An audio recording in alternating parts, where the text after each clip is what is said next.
Unlike most theories that focus on the criminal, labeling theory argues that people become stabilized in criminal roles when they are labeled as criminals and are stigmatized. They develop criminal identities, spend time in prisons, and are excluded from conventional roles in society. There is a necessity for a reintegrative response as well as a redemption script to foster resistance to criminal behavior in the offender.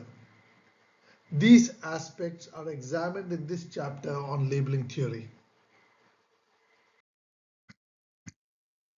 Most criminological theories debate whether the cause of crime is found inside or outside the offender. However, there is a consensus that the search for cause of criminality must begin by studying the person who breaks the law. Either they search for individual differences or social experiences that result in criminal behavior. The significance of labeling theory is that it rejects the need for focusing entirely on the offender for finding the cause of crime. The theory posits that instead of focusing on the offender, we should examine the behavior of those who label, react to, and otherwise seek to control the offender. It is these processes that ultimately traps an individual in a criminal career. Societal reaction could therefore produce a self-fulfilling prophecy. In his book Crime and the Community, Frank Tannenbaum developed on the Chicago school theory that crime was learned in the community. He added that the process of making a criminal involved the tagging, defining, segregating, and making conscious the offender the traits that are held against him. He emphasized that once a person was labeled a criminal, he is forced into the company of youth who are similarly defined, which lead him into a criminal career. Tannenbaum strongly recommended that the system should desist from dramatizing the evil. Edwin Lemert further developed this theory and came up with the concepts of primary deviance and secondary deviance. Primary deviance occurs due to the different reasons, including individual and situational factors. These deviations are seen as peripheral to the person's identity and to their roles in society. These deviations were not seen as central to the identity of the person and were therefore rationalized as part of one's socially acceptable role. Secondary deviance is when the individual no longer dissociates from his deviance. The person's life and identity are organized around the facts of the deviance. Lemert asserts that a primary reason why a person moves away from primary deviance to secondary deviance and allows his or her life to be centered around the deviance is due to the reactions of others. Continued deviant behavior results in the amplification of reactions and increased stigmatization of the individual. Gradually, the person accepts his or her deviant status and adjusts to the new role. See themselves as a deviant, they make life choices which reaffirms their deviant status. Lemert defines secondary deviation as a condition when a person begins to employ deviant behavior or roles based upon it as means of defense, attack, or adjustments to the covert and overt problems created by the social reactions to his deviance. Societal reactions therefore play a role in deepening the criminality of the individual. Since the 1960s, many labeling theorists have put forward concepts that develop the labeling theory. While orthodox criminologists define crime as behavior that violates a criminal law, labeling theorists focused on the reactions of society. The law was taken as a given rather than as a social reality. They questioned why certain behaviors were labeled as criminal and not others. They also questioned the changing definitions of criminal behavior over time and the fact that not everyone who breaks the law is designated as a criminal. Various factors, both legal and extra legal, affected whether a label of a criminal was attached to a person, which substantially altered the person's public reputation. Howard Becker articulated these ideas in clear terms.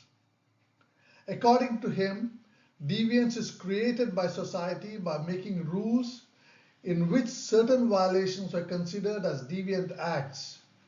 Deviance was not the quality of the act but the consequence of the application of rules and sanctioned by others. Application of the rules on people resulted in their labeling as outsiders. Labeling theorists examine the consequences of the process of labeling.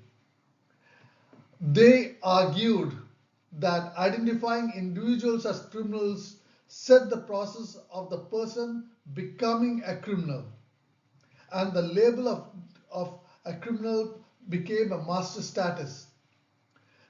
This identity of being a criminal became the focal point of virtually every interaction, and the designation could not be escaped from. This would make embracing criminality more probable. The labeling of a person transforms not only his identity but also his social relationships. Stigmatized individuals lose conventional social relationships and have more associations with people with a criminal background. These associations may be in prison or in society. The individual's behavioral background would also limit his opportunities for following a conventional lifestyle through hindrances in employment and housing. This creates conditions that constrain him to pursue a life of crime. The labeling theory became popular as it was counterintuitive and challenged the existing conventional wisdom that arresting, imprisoning, and rehabilitating reduced crime. Labeling theory put forward the argument that the criminal justice process actually played a role in creating criminals in society. The theory is a critique of the exercise of state power and argues that the functioning of the criminal justice system stigmatized offenders and trapped them in criminal careers. One of the important studies on labeling theory was the 1973 work of William Chambliss titled The Saints and the Roughnecks. Following two groups of boys in a high school, Chambliss showed that while the two groups did similar acts, the lower class boys were stigmatized by the way the legal actions were taken against them, in contrast with the lenient approach taken towards the upper class boys. This took the lower class boys to a life of crime, while the activities of the upper class boys were seen as pranks and fun by good boys, and the lower class boys are labeled as rough and seen by society as potential criminals. The roughnecks themselves acquired self-image of being deviant, which led them more and more into criminal behavior and actions, which reaffirmed them as criminals. Though there were assertions in support of labeling theory, its claims were questioned by findings from life course criminology, which revealed that deviance emerges and stabilizes early in life. Imprisonment was usually in response to the violation of the law. Labeling cannot therefore be considered as the only cause for criminality. It could only be seen as a contributing factor. Another criticism was that labeling theory ignored the impact of socio-economic factors such as dysfunctional families and the impact of association with delinquent friends while living in a poorer neighborhood. Labeling theory was critiqued on the grounds that it did not have any empirical support. However, with increasing levels of imprisonment in the United States and challenges faced for re-entry into society by returning ex-convicts, it was clear that the contact with the criminal justice system did have an impact on recidivism. It was also seen that placing offenders in prison had little impact on reducing future criminality. These factors resulted in a renewed interest in labeling theory. Four important theories were propounded explaining the impact of labeling. They were proposed by Ron Matsueda, John Braithwaite, Lawrence Sherman, and Shad Maruna. Matsueda theorized that informal labeling had a major role to play in influencing behavior of juveniles. When significant others, such as parents, view a person as a juvenile, there's a likelihood that the behavior of the youth would be impacted negatively. They would perceive themselves as being seen as deviant by others, which creates a self-conception which results in illegal behavior.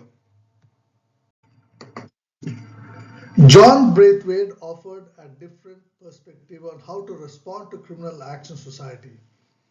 He was of the view that the response of the state through its formal and informal mechanisms could make matters worse for the offender. He underlined the fact that when an offense was detected, there is a societal response of shaming the offender. This was with the purpose of invoking remorse in the person so that the person could correct himself or herself. However, with the present method of stigmatizing, there is often no opportunity for reconcile with society and reintegrate back into it. This results in the offender becoming an outcast and his or her criminality is reinforced, resulting in greater degrees of recidivism. To overcome this problem, Braithwaite recommended reintegrative shaming. By this, he meant that there should be efforts to reintegrate the offender back into the community through words, gestures, and ceremonies to decertify the offender as a deviant.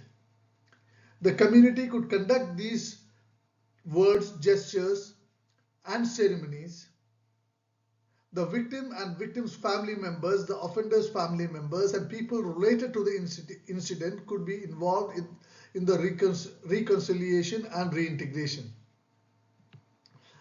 This form of response by the community and society sends a message that the offender's behavior is wrong, but at the same time, there is a possibility for the person for redemption and return to society as a good citizen. Providing an opportunity for the offender to return back to society and accepting the repentant offender into society ensures that the person is not permanently labeled as a criminal, driving him further into criminality. Reintegrative shaming strengthens pro-social influences in the offender's life and helps him to return to a productive social life. In his defiance theory, Lawrence Sherman posited that legal interventions in the lives of offenders could have different effects. The effect would depend on the type of offense, behavior of the authority, and social bonds of the offender with society. He stated that violence and greater levels of criminal behavior are likely when the offenders are poorly bonded to society and views the sanctions as unfair and stigmatizing. This would mean that the offender sees the punishment process as the continuing mistreatment by society, marginalizing her further from the social mainstream. On the other hand, recidivism is less likely if the offender has a close relationship with society and views the actions by authority as legitimate and correct. In addition to the offender's perception of legitimacy of the legal actions, the behavior of the authorities also have an impact on the response of the offender. Respect, fair treatment, and procedural justice are likely to reduce defiance on the part of the person who is punished. It can therefore be seen that the defiance is a result of the interaction between the quality of sanctions, the interpretation of the situation by the offender, and the existing social support or social bonds the offender has with the community. Another important addition to the labeling theory is Shad Maruna's theory on internalizing criminal identity and self-conception. Implicit in the labeling theory is the concept that identities are stable. Labeling theory argues that dramatizing the offender as the other could lead to the person internalizing the criminal identity. Maruna questions this conception and proposes that identities are dynamic and people could choose between being bad or making good. He stated that identities were not fixed traits and viewed them as an evolving narrative in which people could make sense of what they are and how they should act. He stated that people could desist from crime by adopting the redemption script or persist in crime by embracing the condemnation script. People who adopt the redemption script believe that change is possible and that their past acts were not their real self. They could transform their lives by pursuing a quest for a higher purpose, which could include sharing their experience and overcoming obstacles that they face. This is the process of making good. On the other hand, the offenders who embrace the condemnation script could see themselves as doomed to deviance and continue to be trapped in a criminal life course. They felt they had no control to change their destiny. Maruna's work therefore added to labeling theory by showing that a narrative identity could be a source for both persistence and desistance from crime. Although the assertions of labeling theory on the negative impact of state intervention on criminal behavior of offenders, non-intervention as a policy is not an option. This is especially so in the United States, which has a large number of offenders under state supervision. This matter has been taken cognizance of by scholars such as Sherman and Braithwaite.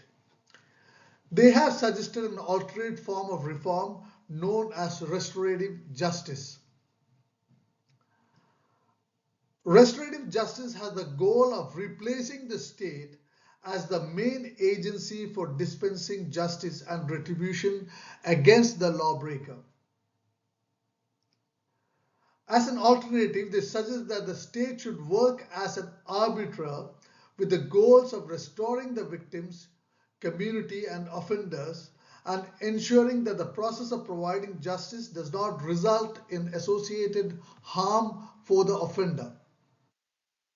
The practice of restorative justice could involve a restorative justice conference attended by the victims, offenders, families, and community members. It could be a forum for communication, discussion, and ceremonies that could restore the harm caused by the crime and make whole the offender, the victim, and the community. The restorative justice also has the goal of reintegrating the offender back into the community so that he can function as a productive member of society.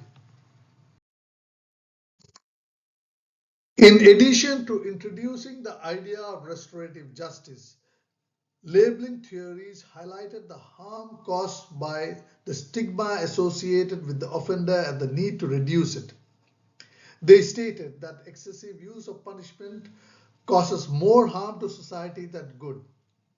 Even after undergoing punishment, the offender suffers a lot of disadvantage such as being debarred from jobs, voting, functioning as a jury member, getting social welfare benefit, or being considered for public housing.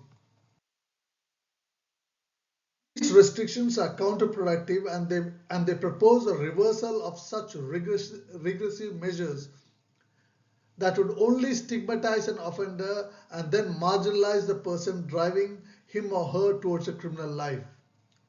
One policy option suggested is the possibility of expunging or wiping clean a criminal record after a period of time and after undergoing a process that would establish that the offender was crime free. This would be a good method to ensure redemption and rehabilitation of an offender with all rights and privileges associated with full citizenship. There are several criticisms of labeling theory. The main criticism is that the theory does not examine the cause of lawbreaking but rather the societal reaction to the consequences of punishment for the lawbreaker. Similarly, the theory does not examine the early years of the offender and why a person takes to offending in the first place. It does not examine the underlying factors of the original criminality. Another drawback of this theory is that while it examines the individual consequences to the offender due to societal reaction, it does not examine the underlying socio-economic factors such as social disorganization, structural inequality, and concentration of disadvantage as it is examined by the Chicago School of Criminology, or factors such as strain on the offender explained by anomie and strain theories.